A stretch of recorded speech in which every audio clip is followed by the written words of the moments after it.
Hi, Duncan. Thanks for joining us here on our latest episode of Power in Production. How are you? I'm good, thanks. How are you? Great, thank you. For those that don't know, could you just make a brief introduction of where you are and what we're here to talk about today? Yeah, so my name's Duncan Wigley. I'm an energy consultant. I spent 35 years in the oil industry and I retired a few years ago, and I'm currently trying to seek redemption by encouraging people to reduce their energy use and consequently reduce their carbon emissions.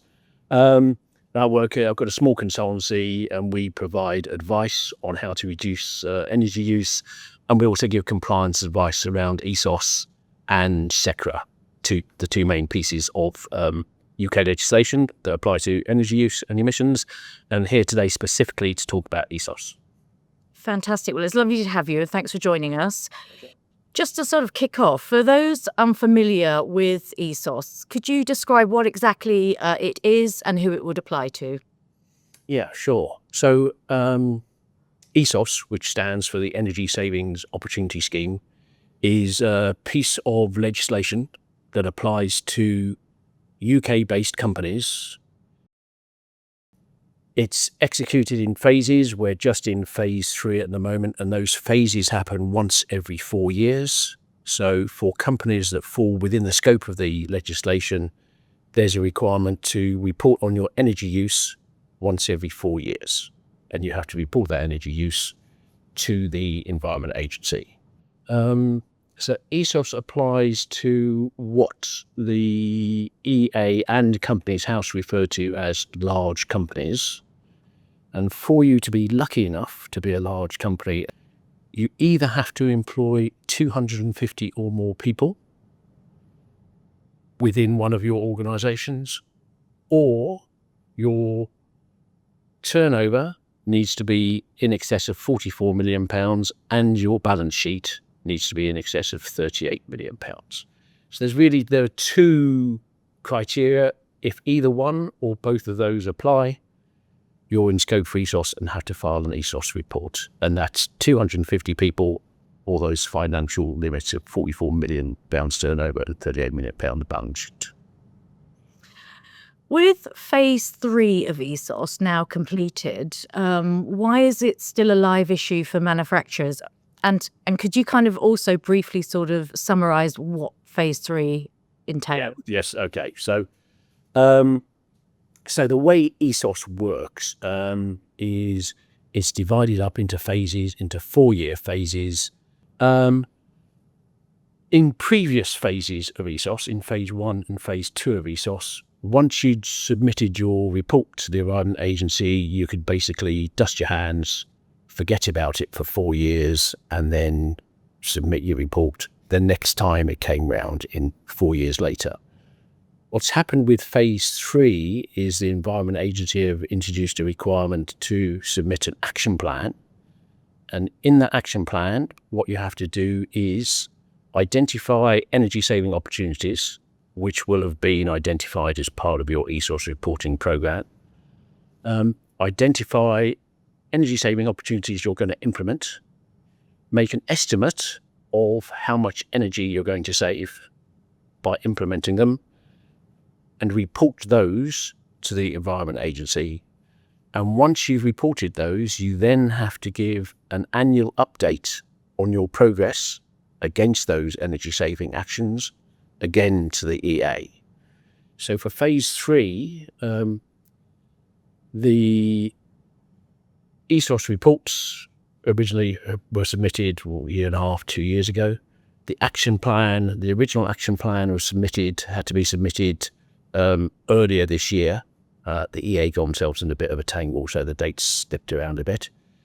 But there's now a requirement to report to the EA how you're performing against your action plan, and that report has to be submitted by the 5th of December this year, and again the 5th of December the following year, and again the 5th of December the following year, which will be 2027, which will coincide with the submission date for your phase 4 ESOS. So your report against your action plan for phase 3 will be tied up in your phase 4 ESOS submission. Is that something that manufacturers are typically aware of, or is this still catching people out slightly? My experience is it's catching people out. I think so for people who submitted an ESOS report and were aware of the fact that they were in scope, that they exceeded those thresholds that I mentioned earlier, the vast majority have completed action plans.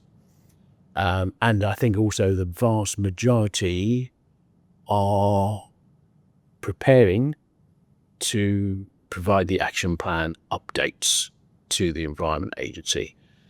I think what's happening at the moment is the EA are updating the requirements for action plan reporting. The exact requirements have only in the last month or so been made clear. It's possible they'll change between now and the 5th of December. And in a recent update on the ESOS guidelines, the EA have made clear that they're going to roll the action plan, the 2027 action plan, into the Phase 4, reporting. So it is moving around a little bit. And the EA, the Environment Agency, have been out for consultation on what Phase 4 should incorporate. But I think, to answer your question, I think most people are aware of it.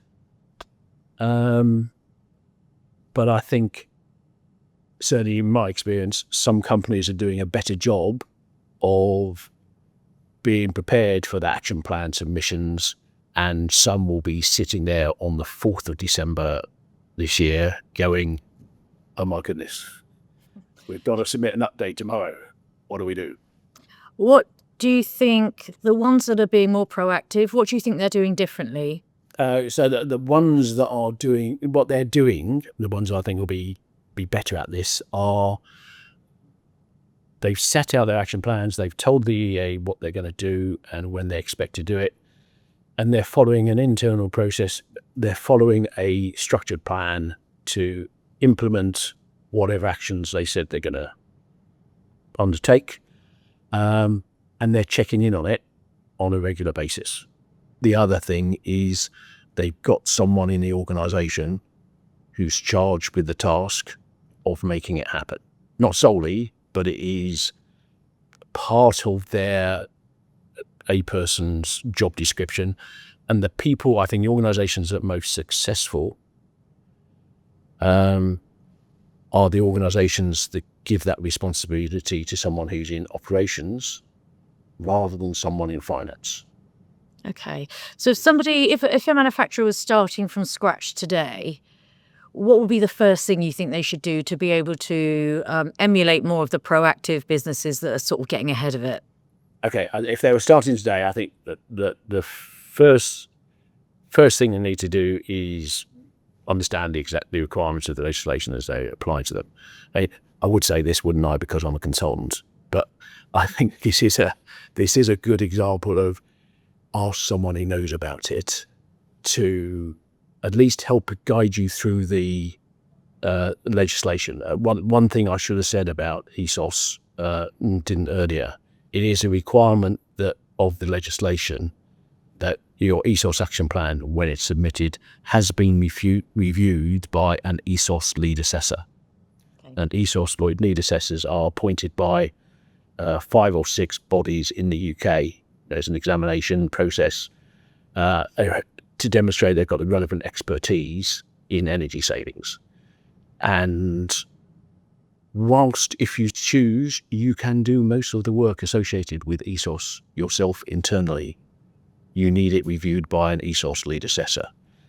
And so I think get someone who knows about it to help guide you through the legislation, because as with a lot of legislation, it isn't immediately obvious when you're reading it exactly what it means.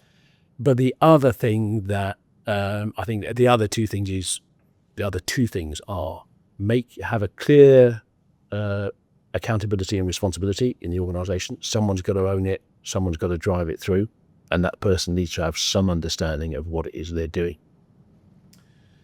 And the third thing is if we're thinking about preparing for ESOS Phase 4, for instance, you've got to get a handle on your energy use data. As it happens, I'm a lead assessor. Little plug there earlier. But one of the things I and my organisation spends an awful lot of time, and our customer organisations spend an awful lot of time doing, is chasing around the organisation, trying to figure out where they're going to find their energy use data. And for most organisations, the energy use data comes down to utilities, electricity and gas, and transport. What you're using, diesel or petrol that you're using in your fleet. For the vast majority of organisations, and I think for most manufacturers, that will represent 95% of your energy use. They spend an inordinate amount of time, it seems to me, trying to find that data. And if they've got a good relationship with their broker or with their supplier, then that's something that the broker or their suppliers can help them with. But you need to be thinking about it in advance, rather than, again, getting to 2 days before the submission deadline and going, "Ooh, how much energy have we used in the last year?" What would you say are the biggest lessons then learned from Phase 3 reporting that manufacturers can apply to this next phase that's coming? Okay, so I think we touched on some of those. It's just certainly having someone allocated, someone appointed. I think secondly, getting your ducks in a row with respect to data, as we just mentioned. But I think the third thing is start early.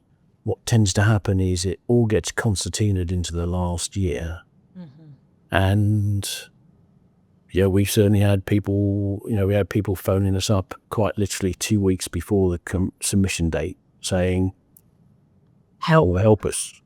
To which you've cursed offline for a couple of minutes. It's a polite no, because you're just flat out. And one of the good things about ESOS, there aren't many, but one of the good things about ESOS is it allows you to get a lot of the work done within a 4-year period. So getting going early, I think there are two main benefits to that. Is one, it takes you out of that peak of pressure on lead assessors and people who can help you do this work. And the second thing is, if you've got gaps in your data, which most organisations undoubtedly will have somewhere, it gives you a chance to plug those gaps. You figure out where it's missing, what you're going to do about getting it without having your back to the wall with a submission date to the EA. So I think the big thing I would say is you get going. So be proactive, even if you're not quite all the way there yet. Just just do it as you're going. So do it as you go, because it takes an awful lot of pressure off of the whole process. The other thing that that organisations that do this well are good at as well is combining this. So there's ESOS as one piece of legislation. There's another piece of legislation, SECRA, Streamlined Energy and Carbon Reporting. Streamlined Emissions and Carbon Reporting, which focuses on companies' emissions. And whilst the thresholds for being in scope for SECRA are slightly different to ESOS, they're very similar. So 250 people, if you employ 250 people, you're in scope for ESOS, you're in scope for SECRA. SECRA is an annual thing. You have to report on your carbon emissions. I don't want to go too far off track here, but the data set for ESOS and the data set for SECRA are almost identical.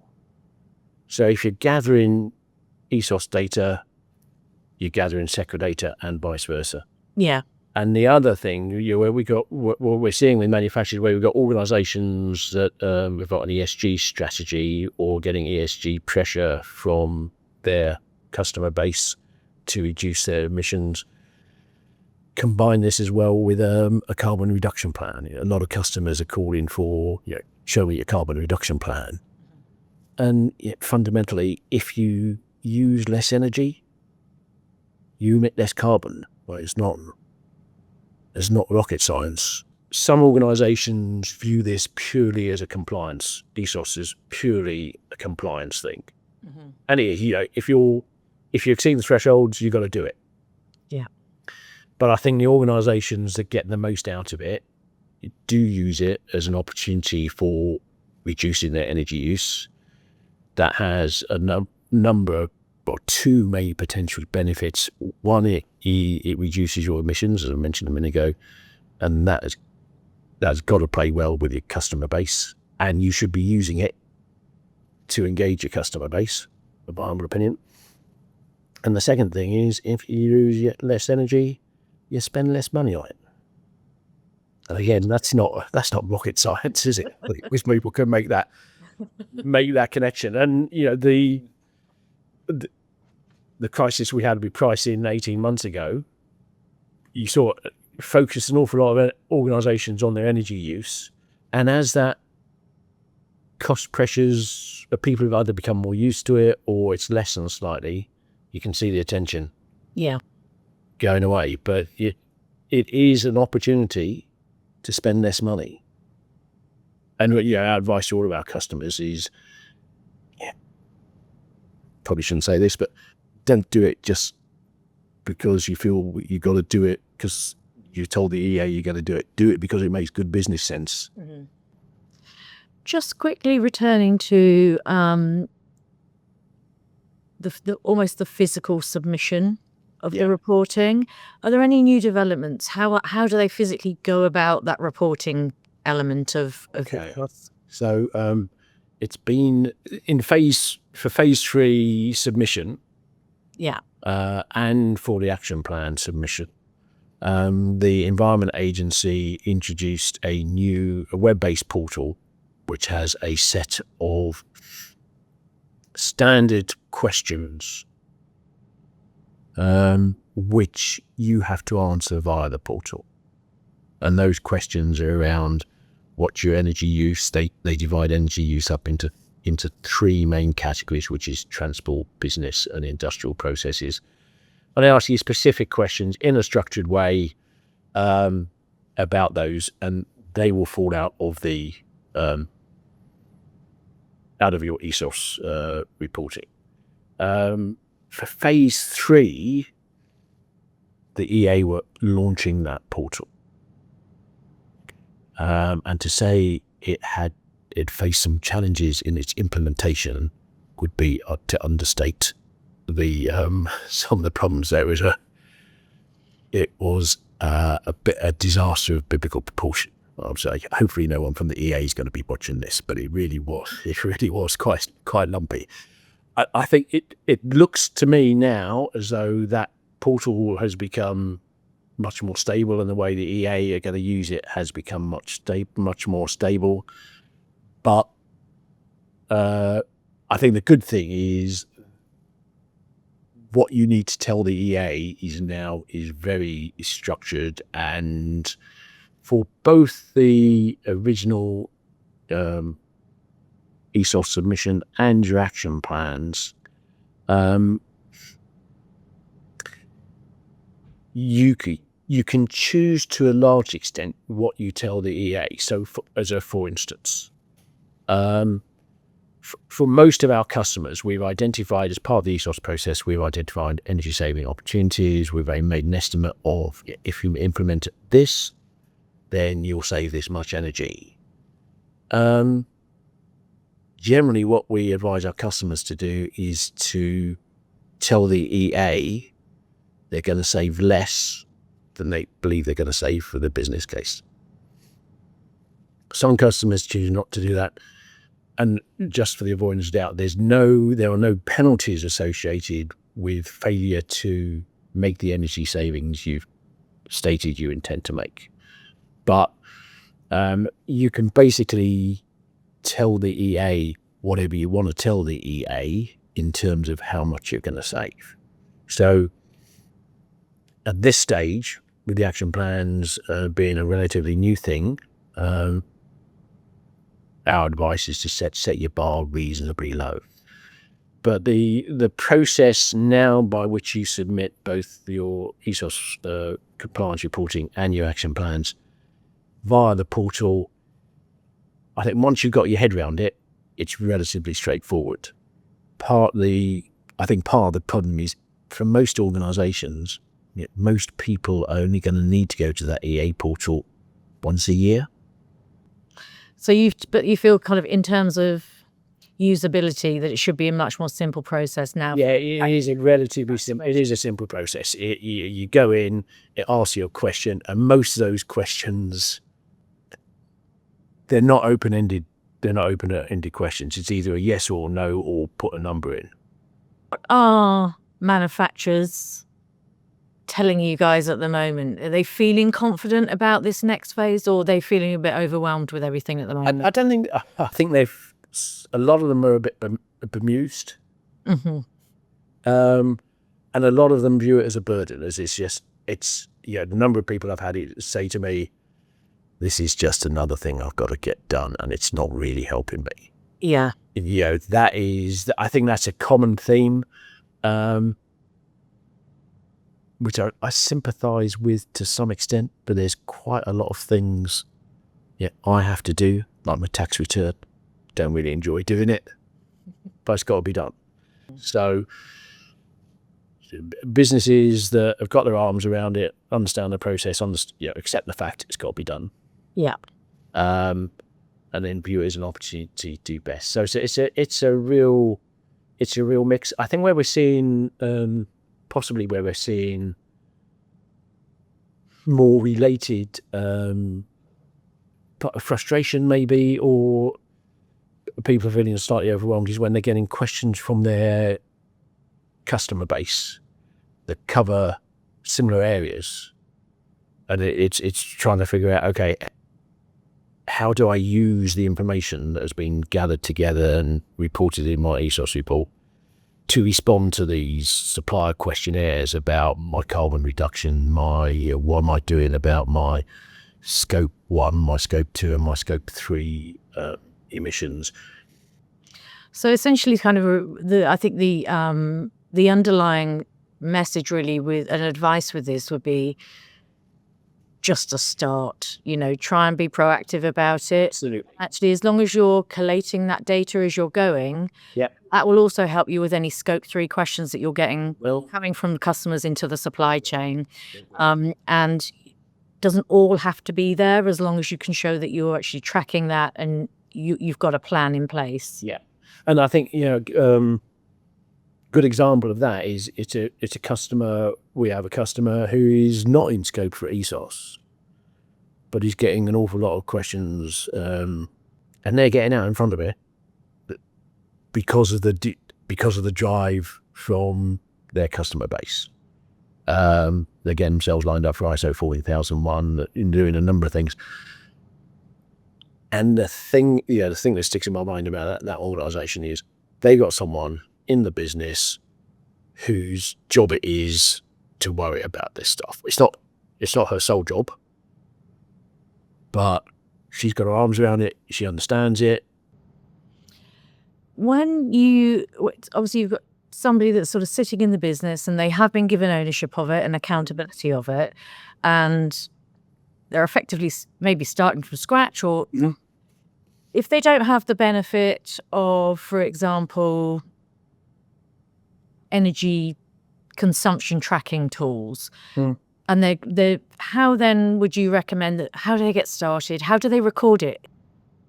Everyone's going to be getting a bill, and I would say the very first thing would be just record it in a spreadsheet on a regular basis.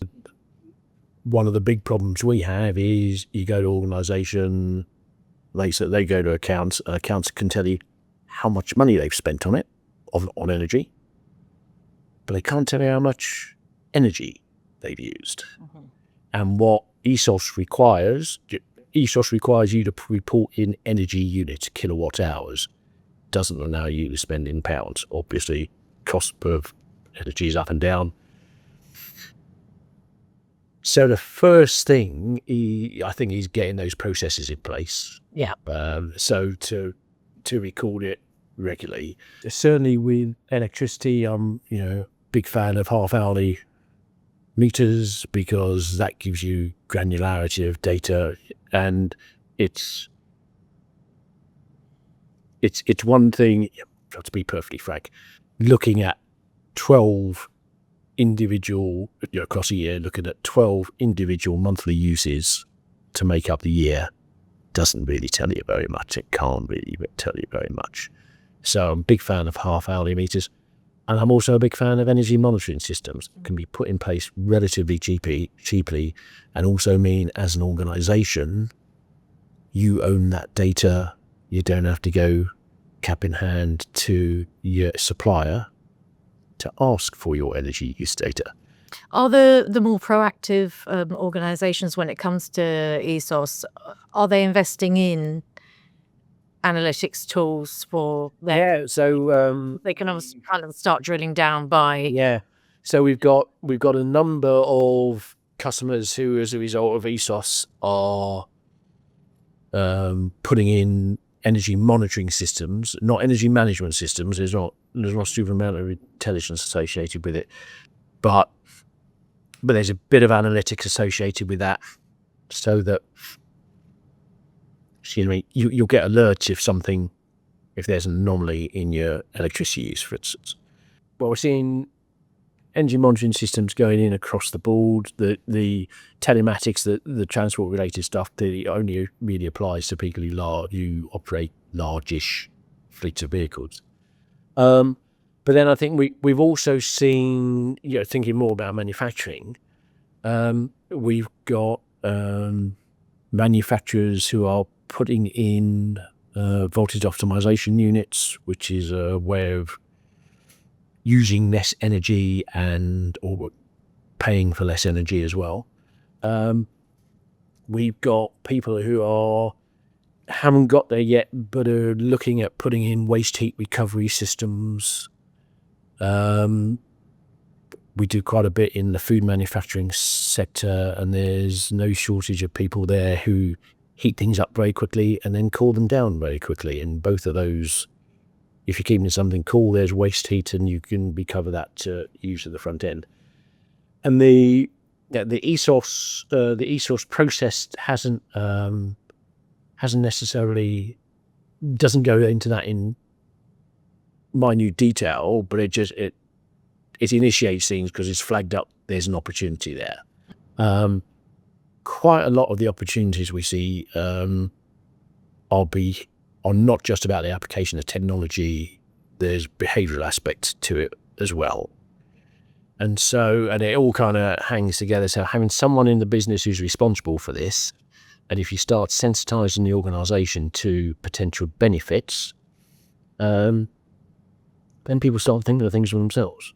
Mm-hmm. So I think a big thing for us in SRD is to it's not just about the identification of here's a gizmo you can put in, or here's another system you can put in.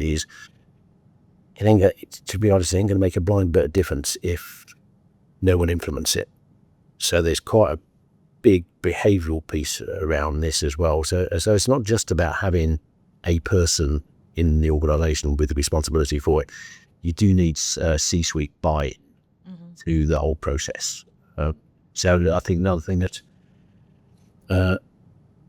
people who are good at this have someone at the director level who's engaged with this. Isn't their job necessarily, but they're endorsing it and giving it validation throughout the organisation. So really a company-wide thing led from the top. Yeah, it's not let's all go on away days and start beating our chests. It's, but you need senior level support. Otherwise, whoever's doing it is it needs that support within the organisation. Yeah. But also, you're going to find a certain sort of in various divisions of a business, you'll find those department heads may have a really great piece of insight from their department that's also going to help you chip away and reduce your Absolutely. And that's generally, the thing about manufacturing. So my background's in construction, and I was ops director of a large construction company. And so again, this is what I'm about to say is coloured by my experience, but I think the same applies in manufacturing. The people who are actually using most of the energy are going to be the operations guys. It's not going to be the people in marketing. It's not going to be the people in finance. It's going to be the guys in operations. And now the people who are likely to have most insight into where we wasting energy, what could we do different. So with manufacturing sort of being hit from lots of different sides at the moment, so they have the whole digital transformation, they have the automation aspect, they have all of the energy and sustainability side. Do you think some of those factors actually dovetail with ESOS, and actually things like automation can really help have a knock-on effect with everything ESOS? Yeah, certainly. I think it's beneficial to view ESOS as something that is a part of all those processes or complementary to all those processes, rather than sticking over in the, oh my God, it's a compliance thing, I've got to do it. Which I know, I get that, but if again, it's those. I think those organisations that are successful is to view it as it's part of the mix. And but also, if you're approaching it with this kind of company-wide input into it, if you have some levels of automation in one area, you have got the whole company involved, then it all kind of fits together into how that fits into your ESOS reporting. And I think probably one of the saddest things I've seen is an organisation. It's not in manufacturing; it's in food retail, but implemented some energy saving, bit of tech in multiple locations. They got 60 or 70 locations around the UK.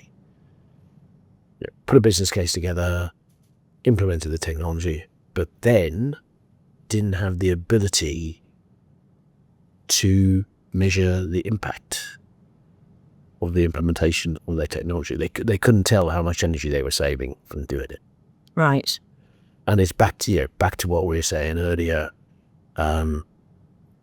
It's important to measure. How accurate does the data need to be at this stage? I know we've sort of talked about being proactive and just having it recorded. How accurate does it need to be? So the legislation says that the data has to be verifiable, which basically means it comes from a bill or it comes from a meter. It comes from a measured device, basically, that is demonstrably accurate. So it needs, the EA want it to be accurate. Okay. However, they allow for the fact that there'll be gaps in the data, so they allow for estimates to be made. You have to, in your ESOS reporting, you have to state what estimates you've made, and you have to state why you've made an estimate. But provided you do that, it's all good. What you really need to do is you need to understand: am I using a load of energy in transport? So it's you focus on the big things. Yeah. That most organisations, again, you can get the right people involved. People in an organisation are gonna know where most of their energy use is, and one of the things you have to we have to go through as part of the ESOS report is an overall energy assessment. And if there's a couple of small gaps in there, So they've allowed for that sort of margin. they've allowed for that. Yeah. And they've also got this concept of a de minimis concept of 95%. So you don't have to audit all of the energy use. If you've got a couple of small energy users, you can essentially ignore those completely. So there's some room for manoeuvre within the regulation, but I just don't think you want to allow the compliance aspect with it to interfere with the potentially beneficial aspect of it. So don't spend hours trying to get 1% of the energy use absolutely right, when what you've really got to worry about is that other 99% over there. You mentioned right at the beginning of this podcast that there were potentially some changes in terms of the structure and the dates and the deadlines. Okay, so how could manufacturers stay ahead of that? How can they make sure that they are in the know of any changes that might? Okay, so there's in terms of ESOS Phase 3 versus ESOS Phase 4, there are a couple of minor changes. One is about ways in which you can comply. There was a mechanism, or two mechanisms could. There were display energy certificates and the Green Deal assessment, which are no longer methods by which you can comply with ESOS. I've never come across anyone who's used that as a route to comply with ESOS. So it's a change that I don't think will Not much impact. So I mean, to a very large extent, ESOS Phase 4 and ESOS Phase 3 are very, very similar. Okay. So if you got your head around Phase 3, you pretty much got it around Phase 4. And then maybe sign up to the newsletter just so you can. Just say if something comes up, that'll be the thing to do. But with our customers, we normally summarise what the EA has said and said this is what you need to know. Yeah. As well, but if you just sign up to the EA, and you'll get a monthly bulletin. Yeah. Okay. Well, thank you so much for joining us today. I really appreciate your insight. I'm sure that's been helpful to manufacturers that might be listening. And hopefully we'll see you again soon. Well, I hope so.